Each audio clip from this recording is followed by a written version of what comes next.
Pour bien s'entendre, il faut bien s'écouter. Rendez-vous sur M, la petite radio du Grand Maghreb. Bonjour à tous nos amis auditeurs. Aujourd'hui, nous avons le plaisir d'avoir avec nous pour l'entretien un rescapé de la prison d'El Harrach, le journaliste Abdou Sammar, directeur du site Algérie Part. Abdou Sammar, ala salamtek, content de vous savoir en liberté. Merci beaucoup à vous, merci pour cette invitation. Oui, je peux te dire rescapé, peut-être tout de même survivant, carrément. Je pense que la prison d'Al Harrach est un lieu très très spécial dont il faudrait un jour parler sans tabou. Malheureusement, cette catégorie de la population est complètement ignorée et méprisée dans notre pays. Mais je vous remercie pour votre cordiale invitation. Et c'est très difficile pour moi de parler avec du vous parce que dans les milieux carcérales, c'est quelque chose dont on n'utilise jamais. Bon, tu veux qu'on se tutoie? J'aimerais bien qu'on se tutoie, c'est beaucoup mieux. Alors, on se tutoie, pas de problème. Alors, la première question que j'aimerais te poser, Abdou, moi je pensais que tu avais eu une convocation de la gendarmerie le 23 octobre dernier. Mais en discutant avec toi juste avant cet entretien, tu m'as appris en fait que tu as reçu un coup de téléphone de la part de la gendarmerie qui t'a demandé de venir les voir le 23 octobre dernier. Donc, est-ce que tu peux expliquer à nos auditeurs qu'est-ce qui s'est passé après ce coup de fil ? Ma chère, tu sais ce que j'ai appris dans mon pays, que pour une fois Amara Ben Younes ne mentait pas. Un jour Amara Ben Younes a dit j'étais nommé par téléphone, j'ai été dégommé par téléphone. Le téléphone en Algérie, il n'y a ni constitution, ni loi, ni réglementation, c'est le téléphone qui fait office de tout dans notre pays. J'aurais aimé recevoir une convocation pour être respecté comme citoyen. Il n'y a jamais eu de convocation, ni écrite ni trace écrite. Mes avocats, les dizaines et dizaines d'avocats qui sont venus nous défendre et que je salue, et à qui je rends hommage, parce qu'ils ont prouvé qu'il y a une corporation très solide qui existe dans ce pays, ce sont les avocats. Plus de 150, 160 avocats s'est constitué pour nous. Ils ont tous vu notre dossier. Il n'y a aucune convocation écrite qui m'a été adressée pour venir à la brigade de Bab Jdid de la gendarmerie nationale. On m'a appelé le 23 octobre, à 23h, à 11h. 23 octobre, au lendemain de la journée nationale de la presse. Oui. Où le président de la République avait fait une lettre pour dire que Dieu, la loi et moi-même, le président, je protège le journaliste. Et cette lettre, pour moi, était un signe d'espoir. D'ailleurs, j'avais fait une vidéo pour analyser le contour. J'ai dit c'est un signe d'espoir qu'un chef d'État, le premier magistrat du pays, dit vous avez le droit de parler de la corruption, de ce qui ne va pas, des lourdeurs bureaucratiques, et nous vous accompagnons. Et le rôle de la presse est d'accompagner l'État dans le développement du pays. Moi, le lendemain, on m'appelle par téléphone à 11h. On me dit à Bab Jdid, viens, on te cherche pour t'es invité à venir pour un sujet qui te concerne. Très bien. Je lui dis ok, mais il me dit viens maintenant le plus tôt possible. J'aurais dit non, maintenant je peux pas venir, je travaille. Est-ce que c'était quelqu'un que tu connaissais personnellement? Pas du tout. C'est la voix d'un gendarme, d'un quelconque gendarme. Une demi-heure après, le chef de la brigade de Bouzerea, m'appelle avec son téléphone personnel, un 0550. Et tout ce que je dis est prouvé. J'aime beaucoup les preuves, j'aime beaucoup les documents, comme vous savez. Et tout ce que je raconte est prouvé, étayé. Le listing téléphonique peut en témoigner. Avec un 0550, le chef de brigade de la Bouzerea m'appelle, me dit Abdou Salma, وين راك هروح نحوسوا عليك. قلت له كيفاش تحوس عليا؟ قلت لهم عيطوا لي باب جديد. عيطوا لك باب جديد. ما انا خلاص اروح ليا باش نروحوا كيف باب جديد. قلت له نعرف نروح وحدي لباب جديد علاش نجي عندك؟ يا خلاص نتلاقاو باب جديد. يعطيك الصحه. Discussion comme ça. Et cet officier de la gendarmerie, lui, tu le connaissais? Je ne connais personne. Ah, d'accord. Je n'ai pas d'habitude. J'aime beaucoup les gendarmes, mais je n'ai pas beaucoup d'amis parmi cette corporation. D'accord. Mais j'ai beaucoup de respect pour eux. Mais voilà comment j'ai été appelé à venir. D'accord. Une fois arrivé chez à 14h30. D'accord. À 14h30, j'arrive à Bab Jdid. Qu'est-ce qui s'est passé? Je suis dans une salle d'attente. Je me souviens très bien, je discutais avec Mounir Dob, l'ex-joueur du Mouloudia et d'équipe nationale. Est-ce qu'il s'appelle Mounir ou Fodil? Mounir Dob. Son frère Fodil Dob était en garde à vue, mais Mounir Dob était là-bas en train de l'attendre, il voulait voir son frère, je sais pas. Il m'a parlé de l'affaire de son frère. On discutait normal. À 15h, je monte dans une salle, une grande salle avec un fauteuil. Je m'assois sur le fauteuil et j'attends. 15h30, on commence à m'interroger. Je leur dis, est-ce que je peux savoir, moi, le motif pourquoi je suis là? Pourquoi je suis là? Il y a une plainte qui a été déposée contre toi, à 15h. Elle est où cette plainte? C'est qui? Tu sauras tout après. À 15h. On commence à m'interroger sur mes articles, sur MLDZ et sur Algérie Part. 3. Comment Algérie Part fonctionne. Qu'est-ce que j'ai écrit comme article. Et les articles que j'ai écrits sur Algérie, sur Amel DZ. 17h30, je monte voir le colonel qui dirige la brigade de Bab Jadid, la gendarmerie de Bab Jadid. Je suis convoqué dans son bureau. Je me trouve en face de lui et en face de son supérieur hiérarchique. Je discute avec eux, ils me posent des questions sur mon journalisme, sur la façon dans laquelle je travaille. Et je me suis dit, je suis très content. Finalement, le Conseil national du journalisme, je sais pas, l'organe qui devait être installé pour superviser notre travail, n'a pas été installé par le ministère de la Communication, mais il a été installé par la gendarmerie nationale. J'ai applaudi, je me suis dit, si mon travail sérieusement, intéresse... est-ce que tu commençais à t'inquiéter à ce moment-là? Je n'ai jamais été inquiété. Non. Je me suis jamais inquiété, pas parce que ça, moi j'ai la conscience tranquille, moi je suis journaliste.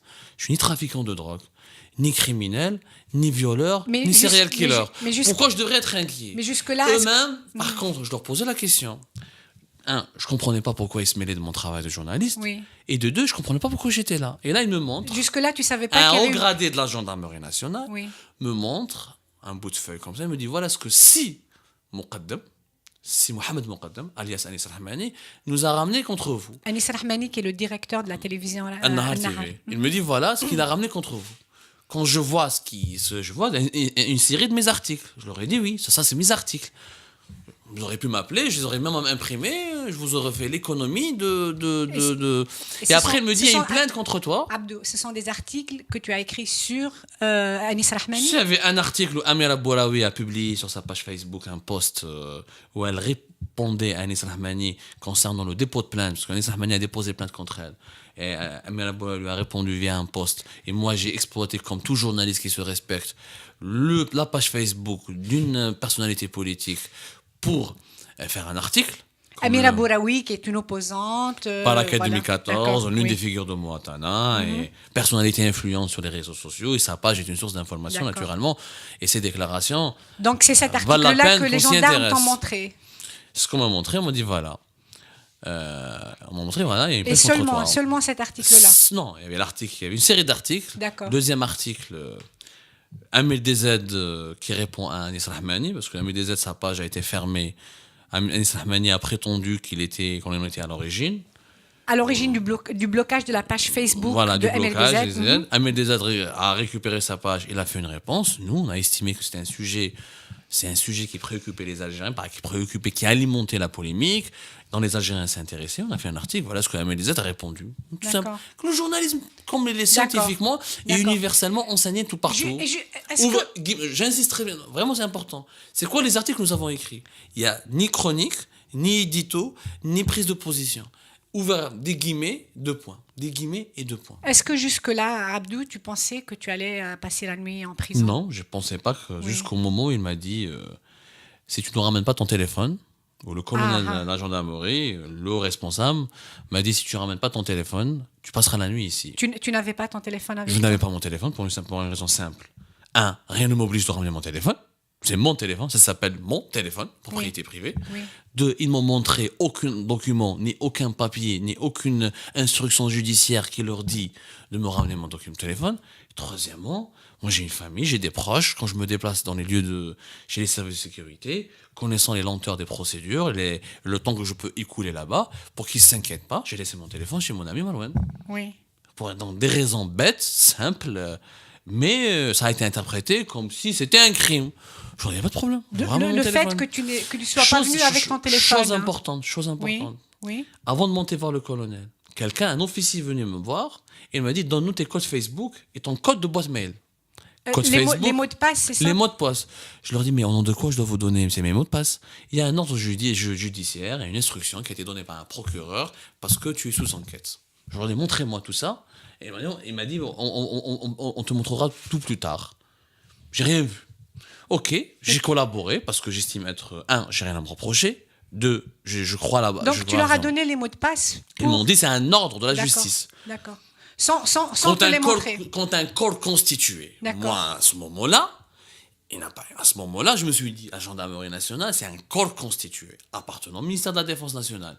Si un haut gradé de la gendarmerie me dit que nous avons un ordre de la justice qui t'oblige à nous donner des mots de passe pour les besoins d'une enquête, Moi, je suis pas tché, moi, je suis pas un activiste Donc, en rébellion. Il n'y a pas de problème, moi, j'ai rien à me reprocher. Donc, Abdou, tu obtempères, tu leur donnes le code Facebook. Ils prennent mes codes, je réponds à toutes leurs questions, en toute franchise. Et tu appelles ton ami Marwan pour qu'il te ramène ton téléphone. Et ramène mon ami Marwan qui ramène mon téléphone. Le problème, c'est que le soir, quand on est parti vers la brigade de cybercriminalité de Birmandarais, on était 21h30, 22h, ils étaient en train de fouiller, de voir ce qu'il y avait sur mon Facebook. Une fois que ton téléphone est arrivé? Une fois que mon téléphone est arrivé, ils ont rappelé Marwan pour revenir, afin qu'il remette une puce. J'avais une puce parce que sur mon téléphone, comme j'étais en déplacement à l'étranger, ma puce algérienne n'était pas dedans. Il a ramené mon téléphone, il a ramené ma puce téléphonique, une puce Olido d'ailleurs. Et Marwan est venu. Et à ce moment-là, ils ont décidé de réquisitionner le téléphone de Marwan. Ils ont réquisitionné le téléphone de Marwan. D'accord. Je leur ai dit, mais attendez, la plainte, vous dites qu'il y a une plainte. La plainte, elle est contre moi. C'est moi qui... Pourquoi vous réquisitionnez son téléphone? Il est uniquement témoin. C'est quoi la relation? Ils m'ont dit, voilà, parce qu'il a les codes d'administration d'Algérie Part avec toi. Il est administrateur avec toi. Donc, il est gérant avec toi. J'aurais dit être admin et être gérant, c'est deux choses différentes. Ils n'ont pas compris ça. Donc, j'ai commencé à gueuler un peu. Ils ont dit, écoute, tu devrais te calmer parce que il y a une enquête sur Algérie Part pour comprendre est-ce que Algérie Part est une organisation criminelle. Organisation criminelle. Criminelle. Mon Jalamiya. Organisation criminelle. Mais alors, le contenu des plaintes. Moi, le contenu de la plainte d'Anis Rahmani, c'était diffamation, atteinte à la vie privée. Et à ce moment-là, tu en as pris connaissance? Je n'ai pas pris connaissance. Et il y a aussi une plainte. Ce n'est que plus tard, attention, ce n'est que plus tard. Quand avocats. Quand est-ce que toi, tu as pris connaissance lorsqu'on a été placé en détention, lorsqu'on était à la prison d'Al-Harrach, lorsque nos avocats sont venus nous voir, ils ont regardé les PV de la gendarmerie, ils ont comparé, ils ont compris, et ça a été noté noir sur blanc. On a été convoqué et placé en garde à vue avant même que l'avocat, le représentant de M. Anis Rahmani, ne dépose plainte. C'est ce qui est extraordinaire. C'est qu'un cas inédit. C'est-à-dire Abdou Sammar a été placé en prison, en garde à vue, a été détenu, il a été interrogé, questionné, convoqué par téléphone verbalement, sans qu'il y ait la moindre décision de justice. La plainte n'a été déposée que vers la fin de journée. Et moi, j'étais chez eux à 14h30. De 14h30, je suis traité comme quelqu'un qui est poursuivi, alors que la plainte n'a été déposée que vers 18h. Chose étrange. Et mes avocats sont là. Le dossier, il est là. Ils peuvent en témoigner. Ils l'ont expliqué devant le juge. Ça a été relevé. C'est des irrégularités extraordinaires. Chose extraordinaire encore. Vers la fin de journée, moi j'étais arrêté le 23. L'ordre de perquisition du bureau d'Algérie Part et de ma maison a été signé aussi le 23. Avant même que la plainte ait été déposée. Non, la plainte déposée le 23 fin de journée. Lors de la perquisition, elle a été signée aussi le 23. Donc le lendemain, tout a été pris pour perquisitionner. Quel tribunal travaille avec autant de célérité, avec autant de rapidité? Dans la loi, selon les explications de mes avocats, le procureur ne travaille au-delà des heures de travail, au-delà de 18 heures, lorsqu'il y a un homicide volontaire, lorsqu'il y a des cas de crime, des cas graves. Oui. Pas pour une affaire de diffamation. Une affaire de diffamation, justement. Alors, Abdou, est-ce que tu peux m'expliquer pourquoi la plainte, c'est une plainte de diffamation sur l'article où tu reprends les propos de Amira Bouraoui contre Anis Rahmani et le gros de l'interrogatoire de la gendarmerie porte sur, si j'ai bien compris, ta relation avec Amir DZ. Pas que. Le gros de l'interrogatoire portait directement sur le fonctionnement d'Algérie Part. Ils voulaient comprendre le fonctionnement d'Algérie Part. Une partie, ça a été effrayant. Ils m'ont posé des questions sur Amir DZ. Ils m'ont pris des photos de mon entretien avec Amir DZ. Je leur ai dit, c'était une interview publique qui a été vue sur les réseaux sociaux. C'est une interview que tu as faite en 2017, vers mai 2017, en France, à Paris, où je l'ai rencontré. Et je lui ai fait une interview et elle a été vue par 2 millions de personnes. Vous me ramenez des photos comme si c'était une découverte d'une quelconque investigation. Elles sont publiques. Oui, j'ai interviewé Amir DZ, je suis journaliste. J'ai le droit d'interviewer tout le monde. Il n'y a aucune loi qui empêche un journaliste d'interviewer Amir DZ ou n'importe qui. Et puis dans notre métier, Interviewer quelqu'un ne signifie pas être d'accord avec lui. Et dans l'interview que j'ai accordée à MLDZ, mes questions étaient contredisaient ses pratiques concernant quelques-unes de ses publications qui portaient atteinte à la vie privée. Je suis le seul qui a interrogé MLDZ sur ce mode d'emploi et qui a essayé de comprendre. Est-ce qu'interroger Osama Ben Laden, cela signifie qu'on fait partie d'Al-Qaïda? Oui. Est-ce qu'interroger Al Chapo ou Pablo Escobar, cela signifie qu'on fait partie de la mafia ou des réseaux de trafic de drogue? Je leur parlais de cette manière-là. Ils ne comprenaient pas. Après, ils me disaient, MDZ, reprends tes articles. Beaucoup de gens reprennent mes articles. Beaucoup de pages Facebook reprennent mes articles. Je ne suis pas responsable si une page Facebook ou un activiste ou un site raciste reprend mes articles. D'accord. Eux, ils vous disent, ils reprennent... qu'MLDZ reprend vos articles, mais moi, je peux te dire aussi qu'il y a des rumeurs qui circulent, notamment parmi des confrères dans la presse, qui disent que MLDZ te paye pour de l'information et des documents. Comment tu réponds à ce type d'accusation, Abdou? À la fantaisie, il faut répondre par la moquerie. Ma chère, si un haraga à Paris pouvait payer des journalistes en Algérie, et puis, franchement, celui qui a une preuve, c'est simple. Moi, je fais du journalisme d'investigation. La majorité écrasante des articles d'Algérie Part sont étayés par des documents. Si lui qui a un document, ou une trace d'un virement, ou quelque chose qui prouve que j'ai touché de l'argent, qu'il les ramène. Allons-y. Abdou Samad a existé avant MLDZ. Ça fait 10 ans que je fais du journalisme. Oui. Et beaucoup d'entre vous me connaissent. Du Courrier d'Algérie, de la Tribune, d'Al-Watan. Je n'ai pas entendu MLDZ pour faire du journalisme. Quand j'ai été à Algérie Focus, MLDZ n'existait même pas encore. Quand j'ai fait Algérie Part, c'était une conviction personnelle et c'est un combat que je mène. Je n'ai pas besoin ni d'MLDZ, ni d'Amir FR, ni d'Amir US.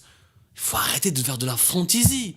Il faut arrêter de faire de la connerie. Aujourd'hui, c'est l'histoire de chantage et d'extorsion de fonds. Justement, Je vais prendre un avocat. C'est l'accusation qui déposera portée plainte contre vous par Anis Rahmani, mais qui ne figure nulle part dans le dossier judiciaire, alors. Qu'on me sorte la moindre preuve que dans mon dossier de la justice, il y a une accusation qui relève de ma relation avec MLDZ ou d'une accusation de chantage ou d'extorsion de fonds.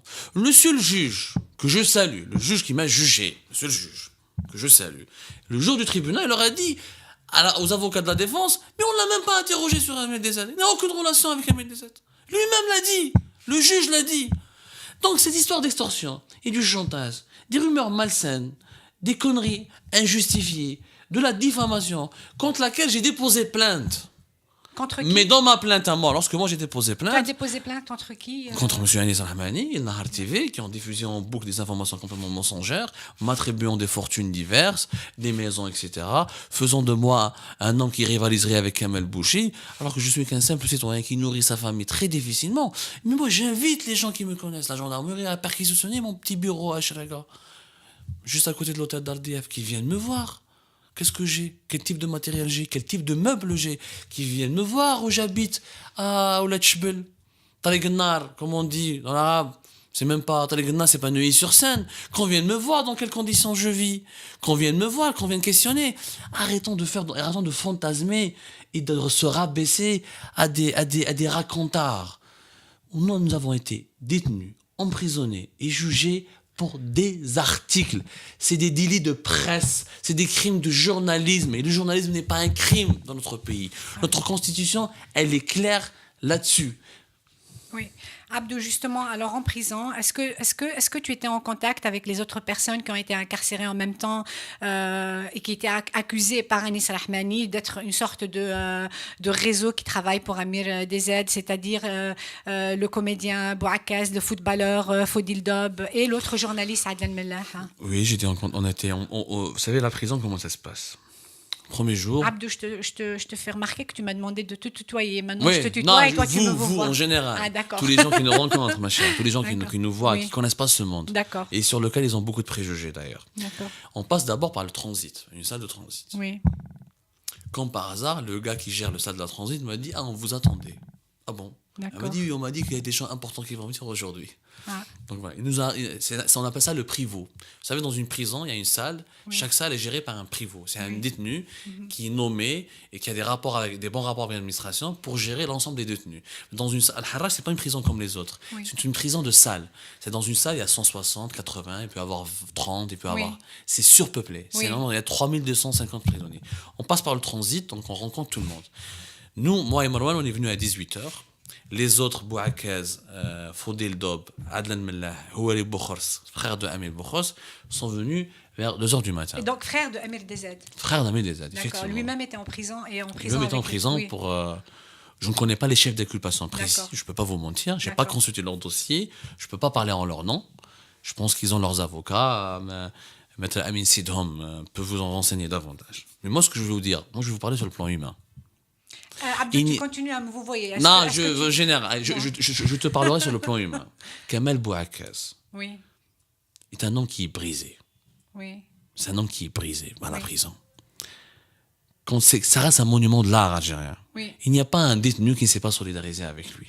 oui. Ils se sont tous solidarisés avec nous d'ailleurs. Tous se sont solidarisés avec nous. Mais je veux pas, on n'est pas dans le même dossier. Ce serait un tort pour moi et ce serait un mensonge de dire que nous sommes dans la même affaire. Nous, notre affaire, elle est purement c'est une affaire de journalisme. diffamation. De diffamation. D'accord. D'ailleurs, quand on est entré en prison, une solidarité énorme des prisonniers qui ont l'habitude de regarder nos émissions. Et ces prisonniers qu'on insulte, qu'on caricature, ont eu l'intelligence de distinguer davantage entre le vrai et le faux, entre le bien et le mal, que certains de nos compatriotes qui ont cru à la campagne de lynchage. C'est ça ce qui est extraordinaire. Un prisonnier dans une cellule enfermé a eu l'intelligence de comprendre que ce qu'on racontait sur nous était du lynchage gratuit. Oui. Bouakaz, Fodil Dob, c'est des gens célèbres, se retrouver dans une prison, à faire leurs besoins naturels, dans une salle surpeuplée, à parler avec tout le monde, et tout le monde te pose la même question, etc. Ils se sont complètement effondrés. La première chose quand on rentre en prison, qu'est-ce qu'on vous fait? On vous rase. Oui. On vous enlève tous ses cheveux. Oui. Physiquement, tu changes, etc. Oui. La dernière fois où j'ai vu ces gens-là, On ils vous étaient dans une humilie. situation, Oui. ils étaient dans une situation déplorable. Oui. En dépit de l'engagement de l'administration pénitentiaire que je salue, il y a beaucoup d'agents, Oui. il y a beaucoup d'agents qui ont un comportement très humain, parce qu'ils connaissaient ces gens-là, ils regardaient mes émissions. Ils savaient que j'étais innocent. Ils savaient quand on fait notre journalisme, on le fait avec sincérité. Ils le savaient, ils le sentaient. Vous savez, il n'y a pas des donc- gens aussi expérimentés que ces gens-là. Donc Je les vous ai avez croisés, tous bien été sûr. traités avec humanité, c'est ce Humanité, que tu dis ouais. En dépit des conditions En vraiment... dépit des conditions terribles. D'accord. Et Mais Abdou, inhumaines. tu m'as dit aussi tout à l'heure, dans la discussion, quand tu es arrivé au studio, tu m'as dit que vous avez été mis tous les quatre en isolement. Alors, après le transit, qu'est-ce qui s'est passé? Au regard de la délicatesse de notre affaire, au regard, parce que nous, quand on sortait dans la cour, naturellement, moi, je continue à faire de la politique, je continue à raconter mon affaire, voilà. Je suis en prison, c'est bon, il vaut mieux que je continue à lutter, je parlais, je racontais mon... Ils avaient peur de politiser l'affaire, ils avaient peur que les autres prisonniers soient embrigadés, etc. Et d'autant plus qu'il y avait des scènes extraordinaires, les gens qui frappaient, Anamaakom, etc. Ils proféraient des slogans contre l'État. Donc, pour ne pas politiser, pour gérer notre affaire, nous, moi, Marwan Boudieb, et Adlan Mellah, et Houari Boukhos, nous avons été mis à l'isolement.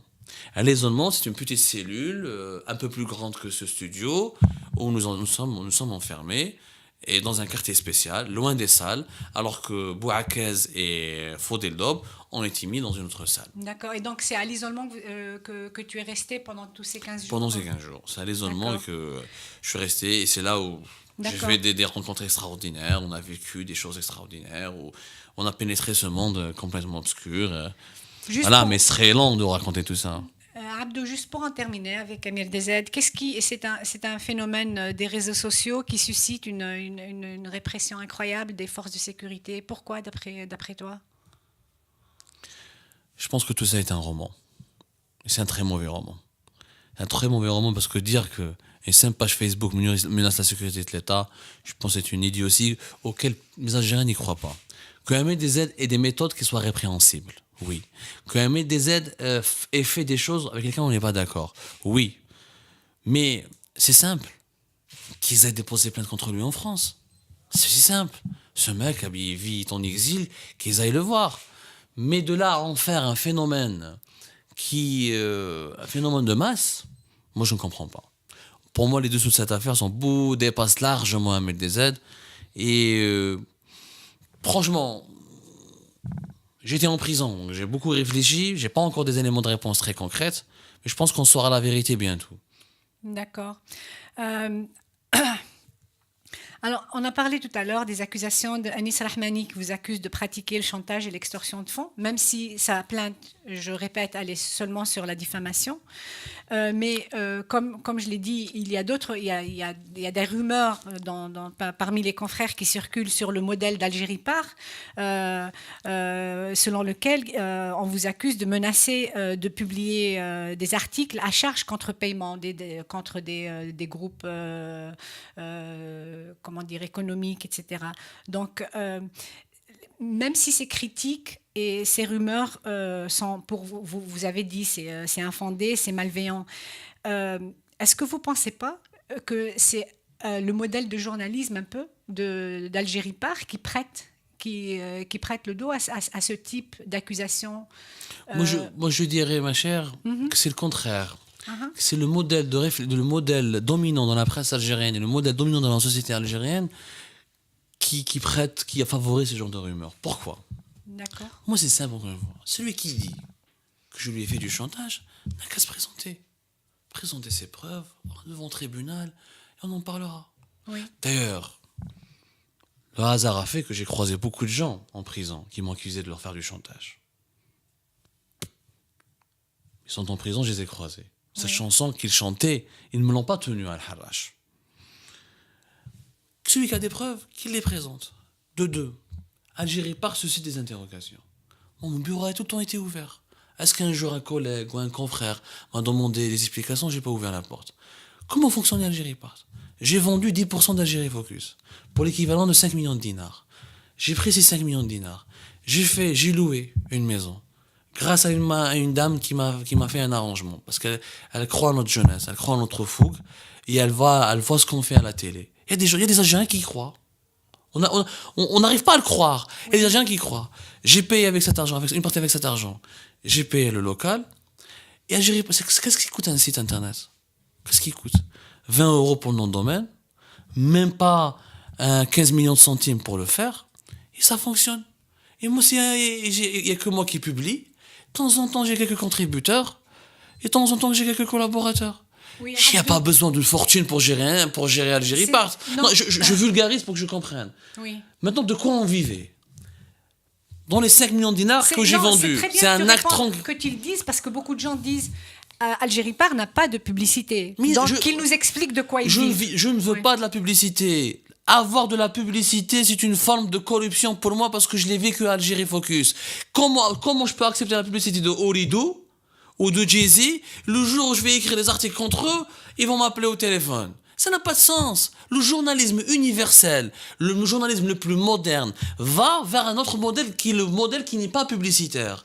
Sauf que cette tendance, on l'ignore en Algérie parce que nous sommes un pays arriéré. On est encore dans les pratiques anciennes. On l'ignore parce qu'on ne peut pas encore avoir du journalisme qui est payé directement par les lecteurs, par les auditeurs. Moi, c'était mon modèle.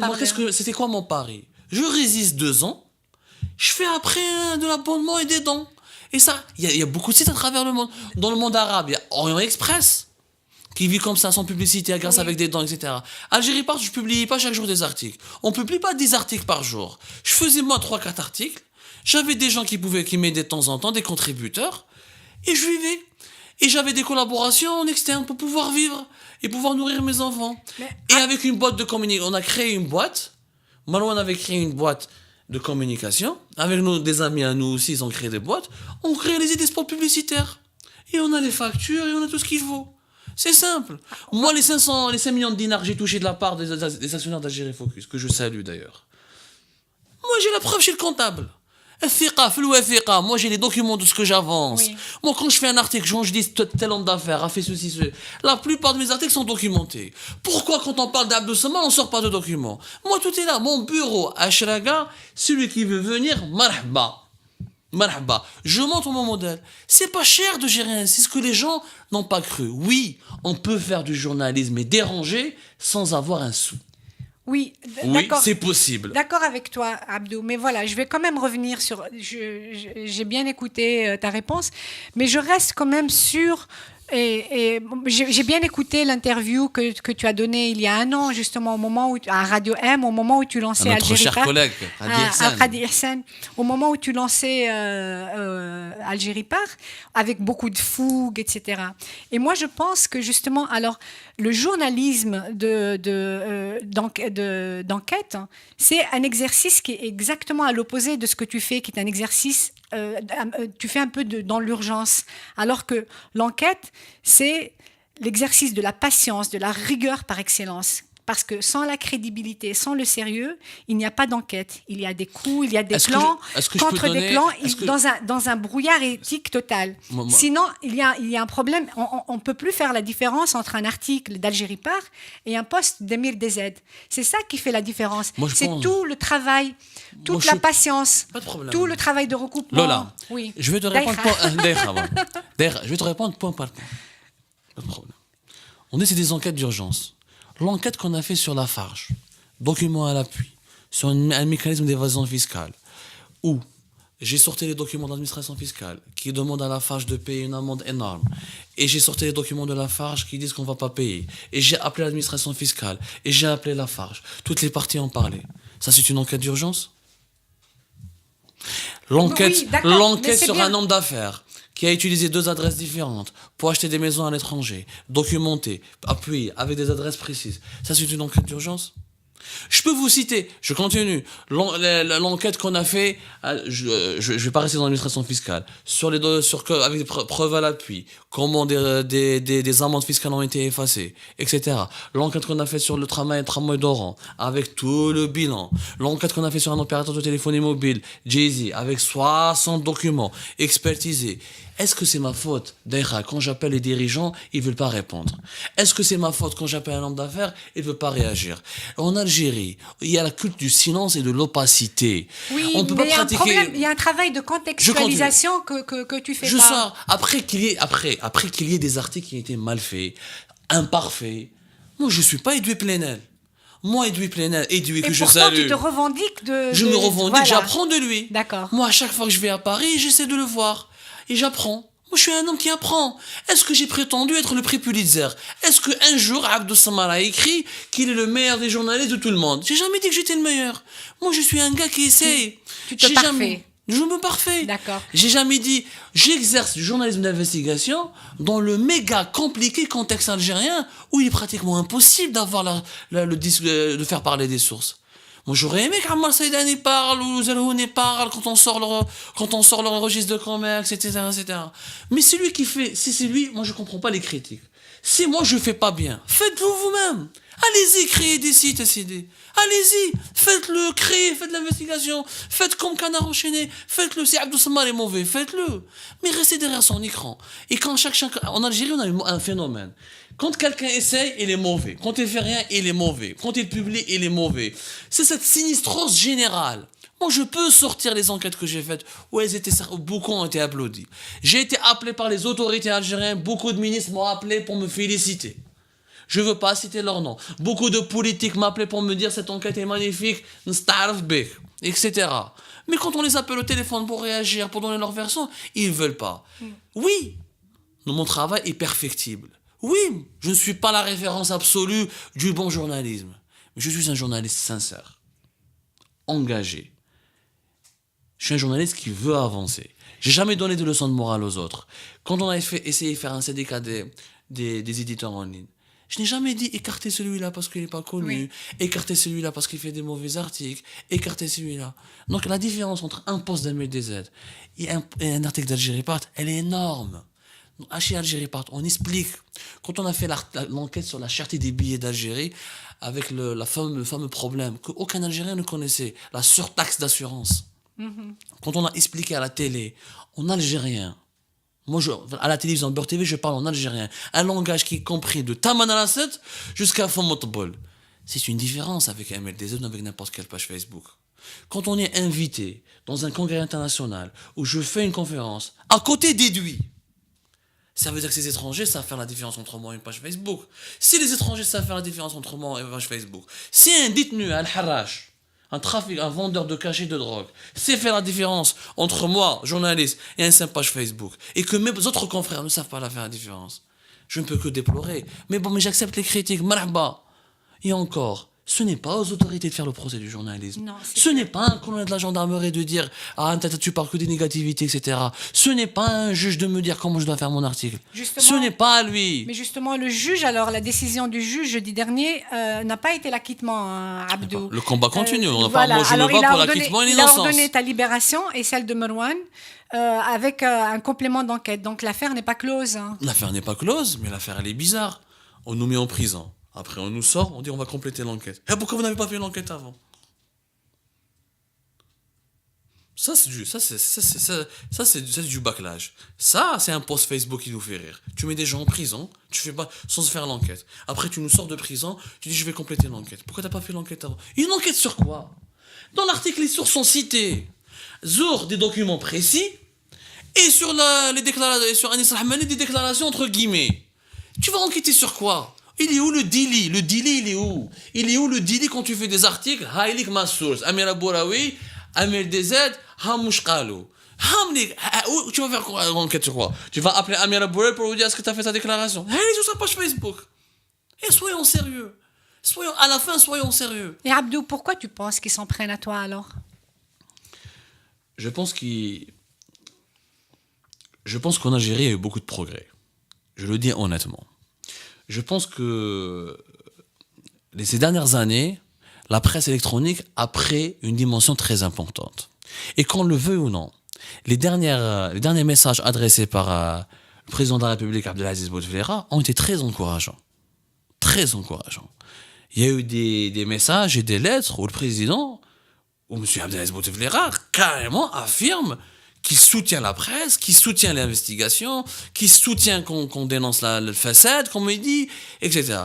Il y a eu une prise de position de la présidence de la République qui est pour moi inédite, pour ne pas dire historique. Moi, quand les ministères nous appelaient, les autorités nous parlaient avec nous, on était tolérés, on dialoguait avec nous. Je crois qu'il y a une conjoncture politique.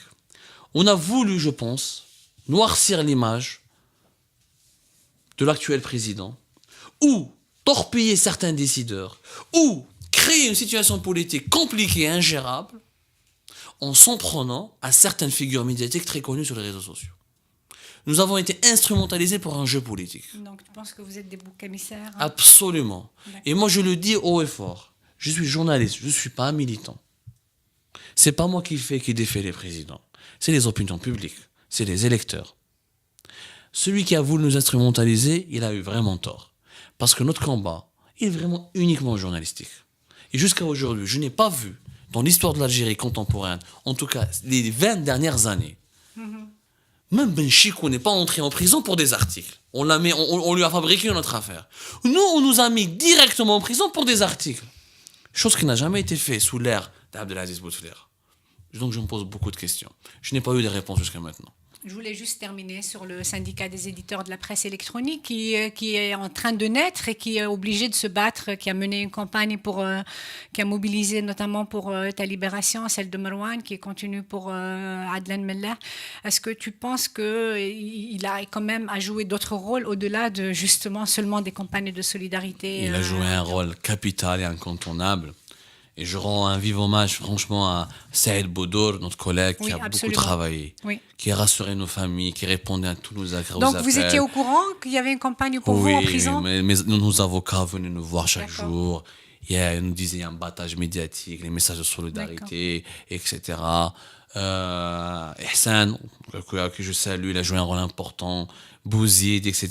La liste, elle est longue, je ne peux pas l'énumérer, mais vraiment, ça a joué un rôle très important. Et je pense que c'était une occasion historique pour nous, les journalistes web, de s'affirmer, d'arracher nos droits. Parce qu'on nous refuse la qualité de journaliste. C'est ça le pire. On nous refuse la qualité de journaliste. Alors que la loi de 2012, elle est claire. Chaque journaliste a le droit d'exercer de l'information en ligne en toute liberté, à condition de respecter les constances consensus national. Nous n'avons jamais violé les consensus nationaux. Nous avons milité dans le cadre de ce syndicat pour avoir un cadre juridique. C'est une occasion, parce que ce qui est arrivé à Abdou ou à Marwan risque d'arriver à Qadi ou à Saïd Boudour ou à toi-même ou à Rada. Toute personne n'est à l'abri de l'arbitraire en Algérie. Personne. Quand on voit que depuis comment un simple témoin comme Marwan s'est retrouvé en prison, c'est Marwan malheureux. Bediab, contre qui il n'y avait pas de plainte. Il n'y a aucune plainte. Comme disait Maître Bouchèche et tous les autres avocats, on ne comprend même pas pourquoi il a été parti à Al-Harraj. Oui. Aucune plainte. Rien, absolument rien. Personne n'est à l'abri. Où on est fort, où on est unis, et on arrête les histoires d'ego, les ragots, les rumeurs, les coups de poignard dans le dos, où nous réussirons. Cette épreuve est un virage important. On le négocie bien. La presse électronique algérienne, qui est rayonnante, existera de manière définitive avec ses droits et ses devoirs, ou on continue à s'entre-déchirer, et chaque année, on devra faire des rassemblements pour libérer nos collègues, parce que je suis sûr que ce n'est pas encore fini. Merci beaucoup Abdou d'être venu nous raconter ce qui s'est passé et répondre à toutes les critiques qui vous étaient destinées. Merci d'être là. Merci, c'était un plaisir.